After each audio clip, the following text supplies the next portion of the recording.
हर हर महादेव दोस्तों, कैसे हो आप सब। उम्मीद करती हूँ कि आप सब अच्छे होंगे। तो जैसे कि आप सभी जानते हैं, हमने कल से श्री शिव महापुराण का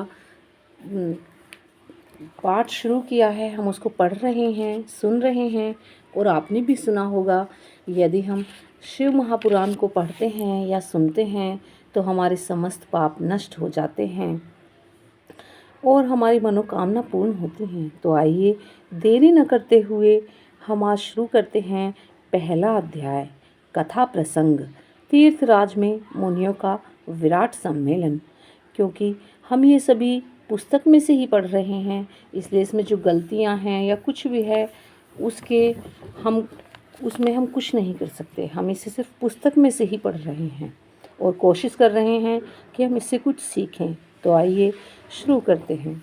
श्री व्यास जी कहते हैं, एक समय श्री गंगा और कालिंदी के संगम महाक्षेत्र परम पावन प्रयाग में जब मुनियों ने अपना एक विराट सम्मेलन किया, तब महर्षि व्यास शिष्य परम पौराणिक सूत जी के आने पर सभी लोगों ने अपने अपने स्थानों से उठकर उनकी यथोचित स्वागत किया तथा पूजा सत्कार करके हाथ जोड़कर यह प्रार्थना की कि हे मुनीश्वर, कलयुग में सभी प्राणी पाप ताप से पीड़ित हो सत्कर्म रहित, पर निंदक, चोर, पर स्त्रीगामी, दूसरों की हत्या करने वाले, देहाभिमानी, आत्मज्ञान रहित, नास्तिक, माता पिता से द्वेष करने वाले और स्त्रियों के दास हो जाएंगे। ऐसा किसी में भी धर्म नहीं रह जाएगा। ब्राह्मण लोभी, वेद को बेचकर जीविका करने वाले, धन के इच्छुक और मद से मोहित, अपनी जाति के कर्मों को छोड़ त्रिकाल संध्या न करने वाले, ब्रह्म ज्ञान से रहित, दयाहीन, आचार और व्रत का लोप करने वाले, कृषक, क्रूर और मलिन स्वभाव के हो जाएंगे। क्षत्रिय भी धर्म के विपरीत कुसंगी और पाप परायण होंगे। रन से कायरता, धर्म से विमुखता, चोरी, नीचता और दास्ता ही मानो उनका धर्म हो जाएगा।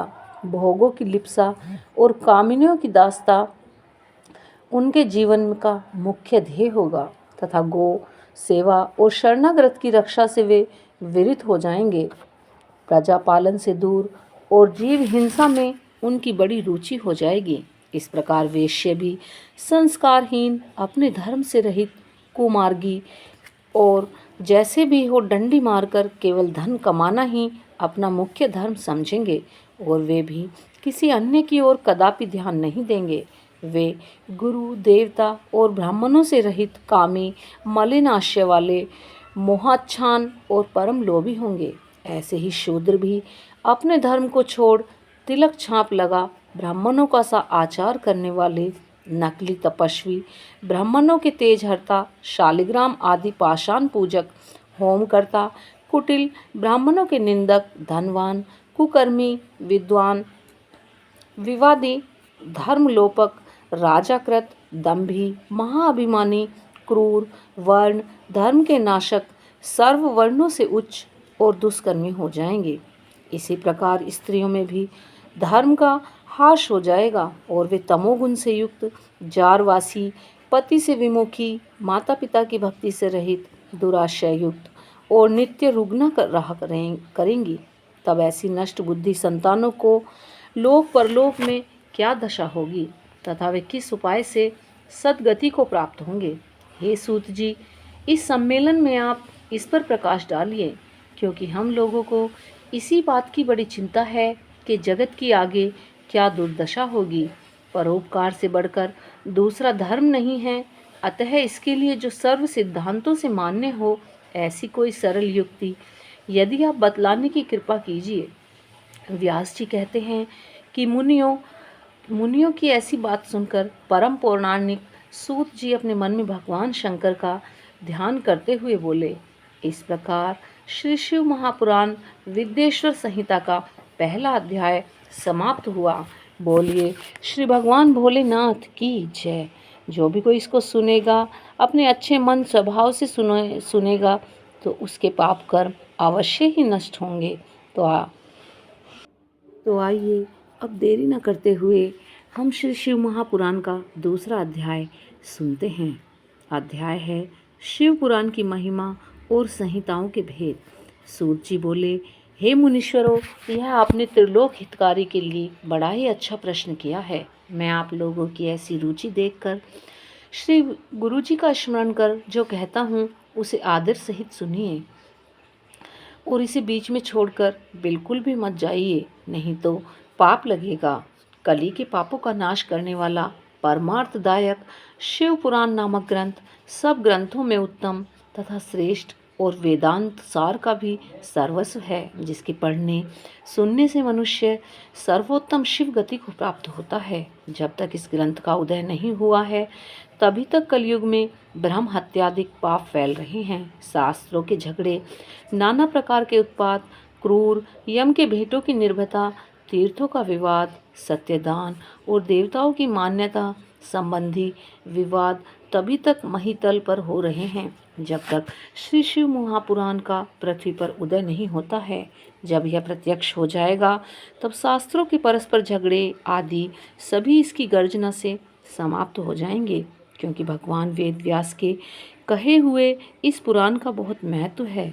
इसके कीर्तन और श्रवण से जो फल प्राप्त होता है वह सबका सब तो मैं नहीं कह सकता, किंतु उसका कुछ महात्म्य मैं आप लोगों से कहता हूँ।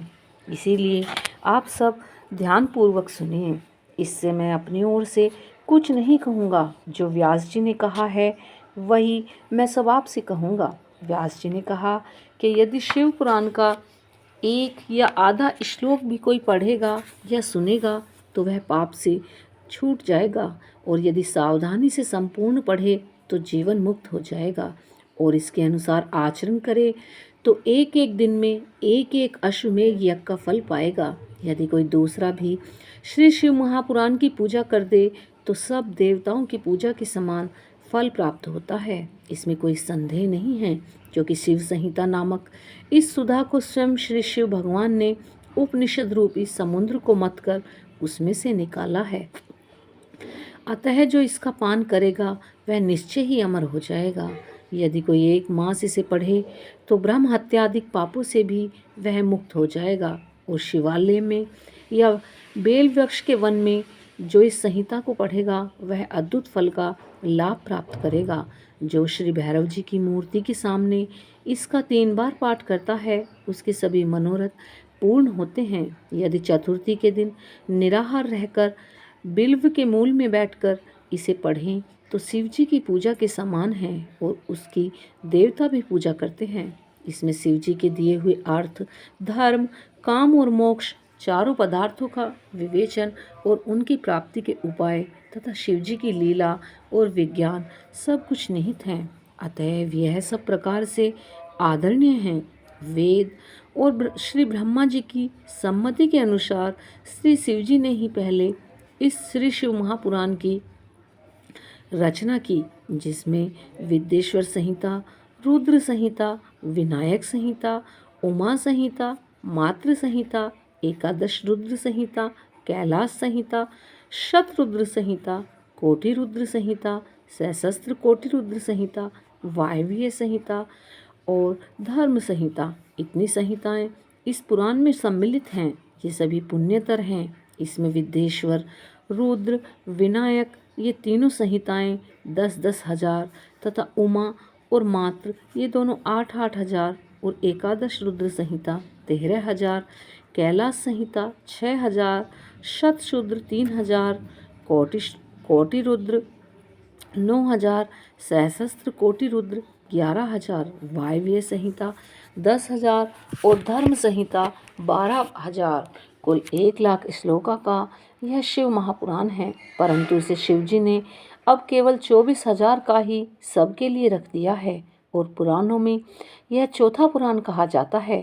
परंतु अब इसमें 7 संहिताएं ही प्रधान हैं, अन्यथा सृष्टि के आरंभ में शिव जी ने इसे 9 करोड़ श्लोकों में कहा था। अब यह 24 हजार संख्याओं वाला शिव महापुराण केवल इन 7 संहिताओं में ही शेष रह गया है, यथा विद्येश्वर संहिता, रुद्र संहिता, शतरुद्र संहिता, श्री कोटि रुद्र संहिता, श्री उमा संहिता, श्री कैलाश संहिता, और वायव्य संहिता, जो इस सप्त संहिता युक्त श्री शिव महापुराण को आदर सहित पूरा पढ़ेगा या सुनेगा, वह सब जीवन से मुक्त होकर पाप नष्ट हो जाते हैं। यह सब पुराणों का तिलक और सब जीवों का कल्याण दाता है। इसमें वेदांत और विज्ञान सब कुछ पूर्ण रूप से निहित है। इसे परम आदर से पढ़ने वाला तथा सुनने वाला शंभु प्रिय होकर परम गति को प्राप्त करता है। इस प्रकार श्री शिवाय महापुराण विद्येश्वर संहिता का दूसरा अध्याय समाप्त हुआ। बोलो श्री भगवान भोलेनाथ की जय। अब हम सुनेंगे तीसरा अध्याय, मुनियों को ब्रह्मा जी का उपदेश।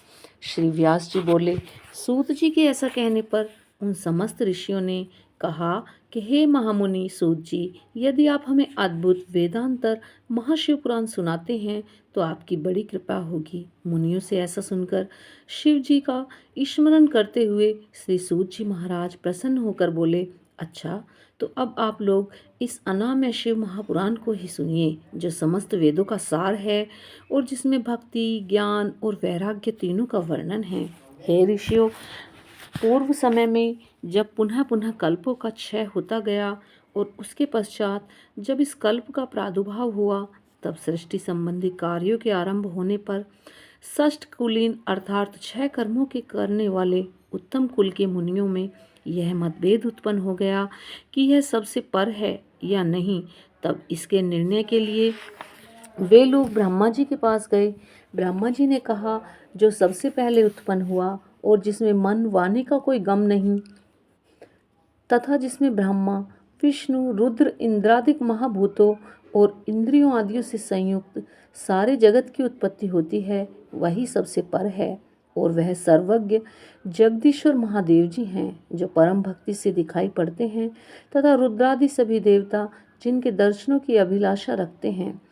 अधिक क्या कहूँ, शिवजी की भक्ति से संसार का सारा जाल कट जाता है। उनके प्रसाद से भक्ति और भक्ति से ही उनके प्रसाद की प्राप्ति होती है। जैसे बीज से अंकुर और अंकुर से बीज की उत्पत्ति होती है। अतः हे ब्राह्मणों, आप लोग महादेव जी का प्रसाद पाने के लिए 1000 वर्ष दीर्घ यज्ञ कीजिए, जिसमें शिव जी की कृपा से आपको साध्य और साधन का ज्ञान होगा। इस पर मुनियों ने पूछा कि हे सूत जी, यह साध्य और साधन क्या है? ब्रह्मा जी ने कहा, साध्य शिव पद है और साधन उनकी सेवा करना है, परंतु इसके लिए साधक को सर्वथा ही निष्प्रह होना चाहिए। इस प्रकार वेद विधि से भगवान शिव की आराधना होती है, तब परमेश पद की प्राप्ति होती है और जो जैसा करता है उसे वैसा ही फल प्राप्त होता है। इस संबंध में स्वयं भगवान भोलेनाथ ने भी कई निर्देश दिए हैं। कानों से सुनना, वचन से सुनना, मन से मनन करना भी एक महान साधन है, क्योंकि हे महेश्वर सर्वथा ही सुनने, कीर्तन करने और मनन करने योग्य हैं। अतः साध्य तक पहुँचना हो तो साधन में डट जाना ही आवश्यक है। प्रत्यक्ष का ही विश्वास होता है। अतएव बुद्धिमान को चाहिए कि पहले गुरु मुख से श्रवण, कीर्तन और मनन द्वारा शिव योग को प्राप्त होवें। संभव है कि साधन में पहले तो कुछ कलेश प्रतीत हों, परंतु पीछे आनंद ही आनंद प्राप्त होता है। इस प्रकार श्री शिव महापुराण का तीसरा अध्याय समाप्त होता है। बोलिए श्री भगवान भोलेनाथ। अब हम सुनते हैं चौथा अध्याय। अध्याय है सनत कुमार व्यास संवाद। इस पर मुनियों ने पूछा कि हे सूत जी, श्रवण और मनन क्या है तथा कीर्तन कैसे किया जाता है? ब्रह्मा जी ने कहा, ईश्वर के रूप, गुण, नाम और अनेक विनाशों में अपनी पूजा और जप से रुचि बढ़ाना तथा निरंतर अपनी युक्तियों सहित अपने मन को उनके सम्मुख रखना मनन है। और श्री परब्रह्मा महादेव जी अथवा शंभु भगवान के नाम का बारंबार जप करना कीर्तन है तथा दृढ़ हो भगवत संबंधी शब्दों को कानों से सुनना और उसे चित्त में स्थिर करना श्रवण है। जब सत्संग में बैठकर भगवान श्री महादेव जी की कृपा से श्रवण और कीर्तन कर लें, तब उनका मनन करें और वही सर्वोत्तम मनन है जिससे आत्मा पवित्र हो जाती है। श्री सूत जी महाराज बोले, हे मुनीश्वरों, इस पर साधन संबंधी मैं एक प्राचीन इतिहास आप लोगों को सुनाता हूँ। सावधान होकर सुनिए, ध्यान लगाकर सुनिए। जब एक समय सरस्वती नदी के तट पर मेरे गुरु पराशर पुत्र भगवान वेद व्यास जी तप कर रहे थे तो सनत कुमार जी ने आकर उनके निकट बैठकर पूछा, हे भगवान, शिवजी तो प्रत्यक्ष ही सबके सहायक हैं, फिर आप ऐसा तप क्यों कर रहे हैं? व्यास जी ने उत्तर दिया, मुक्ति के लिए। इस पर सनत कुमार जी ने कहा, अवश्य, पहले मुझे भी ऐसा ही भ्रम हुआ था। फिर मैं भी मद्रांचल पर्वत पर जाकर तप करने लगा था, परंतु जब दयालु शिवजी की आज्ञा से नंदीकेश्वर ने आकर मुझे यह बतलाया कि शिवजी के श्रवण, कीर्तन और मनन से मुक्ति प्राप्त हो जाती है, तब मेरा सारा भ्रम दूर हो गया। अतएव हे ब्राह्मण, आप भी ऐसा ही कीजिए। यह कहकर सनत कुमार जी चले गए। इस पर ऋषियों ने श्री सूत जी से पूछा, जो श्रवण, कीर्तन और मनन नहीं करता, उस जीव की मुक्ति कैसे होती है तथा बिना यत्न किए भी वह कैसे मुक्त होता है? इस प्रकार हमारा श्री शिव महापुराण का चौथा अध्याय समाप्त हुआ।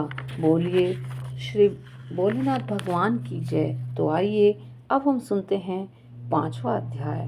अध्याय है लिंगेश्वर परिचय। श्री सूत जी बोले कि हे ऋषियों, श्रवण, कीर्तन और मनन में आसक्त प्राणी यदि शिवजी के लिंगे बेर की स्थापना कर नित्य उनकी पूजा किया करें तो भी वह संसार सागर से तर जाता है। मुनियों ने कहा, यह कैसे? बेर मात्र में ही सब देवताओं की पूजा कैसे संभव हो सकती है? सर्वदा लिंगेश्वर के द्वारा शिवजी कैसे पूजे जा सकते हैं? श्री सूत जी बोले, हे मुनीश्वरों, इसके लिए भी स्वयं महादेव जी ने कहा है, किसी अन्य ने नहीं। मैंने श्री गुरुमुख से यही सुना है कि एक शिवजी ब्रह्म रूप और निष्कल अर्थात काल रहित और कला सहित भी हैं। इस निष्कल में निरंकार लिंग की प्रधानता है, परंतु वे सभी कलाओं से संयुक्त हैं, इसलिए शिव का साकार बेर स्वरूप भी हो जाता है और इस साकार और निराकार से ही शिव जी ब्रह्म संज्ञक भी हो जाते हैं। इसी से लोग उनके दोनों स्वरूपों की पूजा करते हैं। अन्य देवों में यह तत्व नहीं है। यही कारण है कि वे निष्कल लिंग के रूप में पूजित नहीं होते। ब्रह्म पदवी तो केवल शंकर जी को ही प्राप्त है। इस वेदांतर ओम प्रणव के लिए भी सनत कुमार जी ने मंत्रांचल पर्वत पर श्री नंदीकेश्वर जी से प्रश्न किया, जिस पर नंदीकेश्वर ने यह स्पष्ट कहा था कि एकाकी शिव जी ही इस प्रकार पूजनीय हैं। कलापूर्ण भगवान शिव का बेर पूजन लोक समस्त है और वेद ने जिनकी आज्ञा दी है। जब इस पर सनत कुमार जी ने लिंग बेर की उत्पत्ति पूछी तो नंदीकेश्वर ने कहा, पूर्व काल में जब ब्रह्मा और विष्णु में युद्ध हुआ तो उनके बीच में निष्कल शिवजी ने स्तंभ रूप में प्रकट होकर विश्व संरक्षण किया था और तभी से महादेव जी का निष्कल लिंग और सकल बेर जगत में प्रचलित हुए। बेर मात्र को देवताओं ने भी ग्रहण किया। इससे शिवजी के अतिरिक्त बेर लिंग से देवताओं की भी पूजा होने लगी और वही उसका फलदाता हुआ। परंतु शिवजी के लिए लिंग और बेर दोनों ही पूजनीय हुए और जिनसे कल्याण में भोग और मोक्ष दोनों ही प्राप्त हुए। इस प्रकार श्री शिव महापुराण का पांचवा अध्याय समाप्त हुआ। बोलिए श्री भगवान भोलेनाथ की जय। तो भोले के भक्तों, अगर आपको ये अच्छी लग रही है, आपको पढ़कर कुछ मन को शांति हो रही है, तो प्लीज़ हमारी वीडियो को लाइक करें और जितना हो सके शेयर करें। क्योंकि देखिए, अगर हम पढ़ रहे हैं तो भी इसका हमें फल मिलता है। अगर हमारी पढ़ी हुई को कोई सुन रहा है तो सुनने वाले को भी फल मिलता है। और आप भी फल लें, शेयर करें। अगर आपके हाथों से भी कोई इसको सुनेगा तो आपको भी फल मिलेगा। तो दोस्तों, हमारी वीडियो को लाइक करें, शेयर करें और जिन्होंने अभी तक चैनल को सब्सक्राइब नहीं किया है वो प्लीज़ चैनल को सब्सक्राइब करें। और हाँ, इस शिव महापुराण को हम पूरा पढ़ेंगे और तब तक आप इसे पूरा सुनते रहिए। रोज़ हम 5 अध्याय पढ़ेंगे, आप इसको ध्यानपूर्वक सुनेंगे तो आपके सभी पाप शिव जी महाराज की कृपा से नष्ट हो जाएंगे। और हाँ, कमेंट में हर हर महादेव लिखने में आपका कुछ नहीं जाता। एक बार लिखेंगे तो आप मन से भी बोलेंगे और हाथों से भी लिखेंगे तो आपको 2 बार की प्राप्ति होगी। तो इसको समाप्त करते हैं। बोलिए श्री भगवान भोलेनाथ की जय।